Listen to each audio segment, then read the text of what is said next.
اور ہم ہی نے زمین میں تمہارا ٹھکانہ بنایا اور اس میں تمہارے لیے اسباب معیشت پیدا کیے، مگر تم کم ہی شکر کرتے ہو۔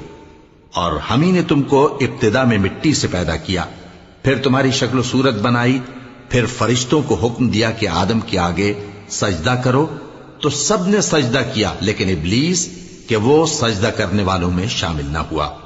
اللہ نے فرمایا، جب میں نے تجھ کو بھی حکم دیا تھا تو کس چیز نے تجھے سجدہ کرنے سے باز رکھا؟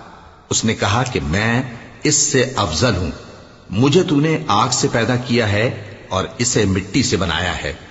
فرمایا، تو بہشت سے اتر جا، تجھے شایع نہیں کہ یہاں تکبر کرے، پس نکل جا کہ تو ذلیل لوگوں میں سے ہے۔